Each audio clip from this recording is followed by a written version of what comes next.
Annunciation of the Lord here in Ottawa, Canada. And what we talk about, well, it's cold. It's a cold winter night.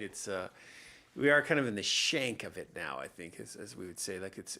I think the early part of December into Christmas is, it's into Christmas, right? It's the Christmas season. And then once you're on the back end of that, it's just winter. It's a long winter. It's not enough snow to ski, but it's awful cold. So anyway, all that aside, I did actually talk about this. So anybody who was at Mass this morning on Wednesday, probably could hit pause now because it's going to be kind of a rehash of my homily. But what I was talking about was this a little peculiar time that we are in, actually, because it's post-Christmas, in a sense, Christmas celebrations, Advent into Christmas. And then it's post New Year's, which is a big deal. It's a feast on our Blessed Mother. And a big French tradition, I think it is, on New Year's Day is to go back and visit your family and be blessed by your parents, particularly your father. And that's part of why it's a holy day of obligation. I think it's a tradition in the French culture.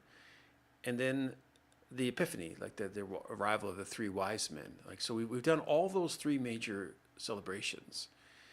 And we're still not quite in ordinary time yet. That'll begin with the baptism of the Lord, which will be this Sunday. I think Father Kevin's preaching this Sunday. Talking about just, again, the beginning of really the public ministry of Jesus. His baptism then goes into the desert to be tempted, and then kind of go from there. Like, this is all part of our salvation history that we have. But this time now, so it's the Epiphany was moved to last Sunday, and so we still have these 5-6 days now before we get to the baptism, still in the Christmas season. And when you do them, particularly because I was a little unusual. I was around for Monday. Father John was away on vacation. He'd just gotten back. But we said to him, look, we'll cover the Mass so you don't have to come back. And so I was preaching Monday and again today on Wednesday, and I just was looking at the readings for the whole week. And it's a little unusual. I don't always do that. But what I noticed was it was on Monday talking about Jesus' healings, like very dramatic healings and curing of people of demonic possession. So he's driving out demons and he's healing, like big, like blind, and people are speaking, they're hearing, they're walking. It's really powerful stuff. And the next day, he feeds the 5,000. That's the next gospel for Tuesday. And then today, Wednesday, was walking on water. And tomorrow, Thursday, he's going to do, again, that famous where all this is coming from, which is when he's in the temple, he's in the synagogue. And he reads from the scroll from Isaiah, that all the markings of what the Christ would do, he would cure the blind. He would open the ears of the deaf. He would free the tongue of the mute. He would have the lame walk. The poor would have the good news preached to them. So these signs and wonders, the feeding of the 5,000, the walking on water, the healing of people, the freeing of demonic influence. These are all signs of what the Messiah would be. And there's a famous photograph actually just off to my side. I'm tempted to kind of pan over at the camera and show you. It's Michael O'Brien, one of my favorite paintings of his. This is a print. It's not the actual painting, which I think is in the seminary in British Columbia, I think, in Mission. But this print is of Jesus kind of, he's looking at you. Most of Michael's, he tends to have a kind of tilting of the head, and this is part of his gestures in his paintings. But this one, Jesus is looking straight at you, and he's kind of pointing to both the scrolls and himself. That he's talking about, these are the prophecy in Isaiah of what the Messiah would do, and how you could tell when he arrived, and he's doing these things, and really that his whole public ministry in some ways is a preparation for the paschal mystery, the passion, death, and resurrection. So we're kind of in it now. Like this is this sort of mini recant of all the things that Christ did in his public ministry, even though we're still kind of on the tail end of his birth, just his incarnational spirituality, his being with us. And so what it illustrates then is this sense of biblically, this is no more longing for, there's no faint kind of prophecy, there's no star in the sky that has to be interpreted, there's no even angels, kind of appearing in glory. Okay, amazing, but what does it mean? What is it all about? No, this is clear. Like from biblical perspective, this is very clear. Jesus is exactly who he says he is. He does the things he says he can do. He's here on a mission, and that mission will be completed in Jerusalem in the Paschal mystery, the passion, the death, and resurrection of Jesus himself. That's not the question. Question is, do we believe it?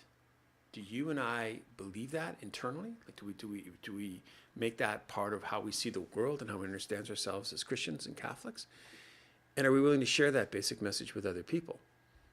I mean, that's the remaining question.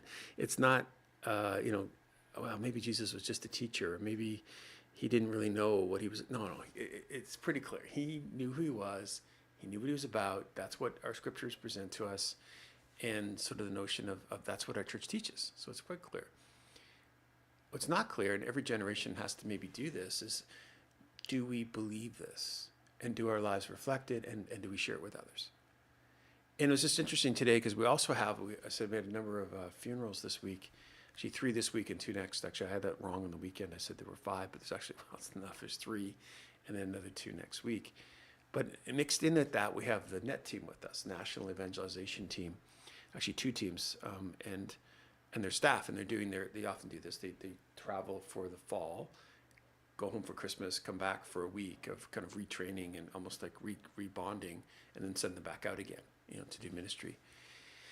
And that's it's all part of it, and it's having them here is a blessing. Like just to have 20 young people who are all kind of alive in their faith, and they were at Mass this morning, and I just said, well, okay, here they are. Like that's the concrete example of what I'm describing. So these missionaries are heading out, for another 3 months on the road, and it's a long pull. Like they're a little tired. And back in September when we worked with them, they're all excited and it's all new, right? Well, now they know what they're going back to. It's hard. So I had them stand up and they had the people there at Mass look at them and say, okay, look around, look at them. These are real people who are doing exactly this thing. They've embraced Christ in their lives and they're sharing it with others. But then for the regular parishioners, our role is to pray for that. And we said, look around, make a personal contact. See one that looks like they need some extra prayers, or one that you like, or one that I even said this, one that you don't like, whatever.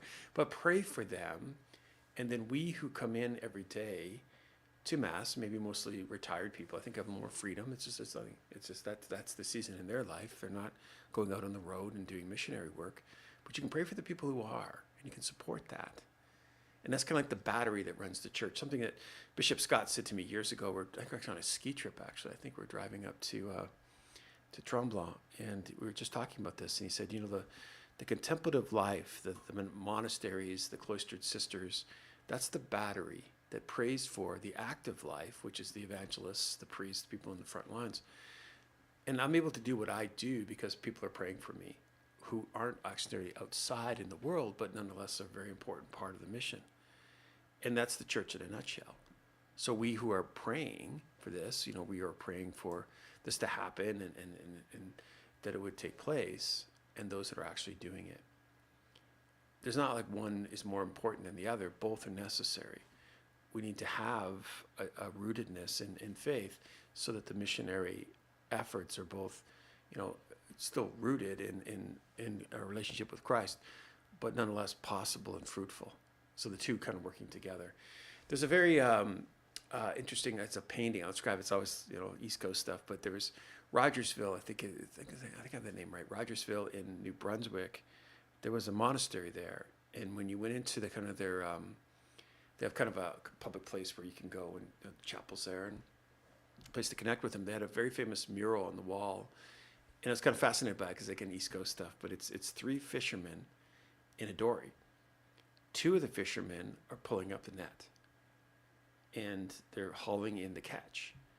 The 3rd fisherman is leaning over the other side of the boat to balance it, because again, if you have think of a big canoe, like if you have all the weight on one side, the canoe's going to flip.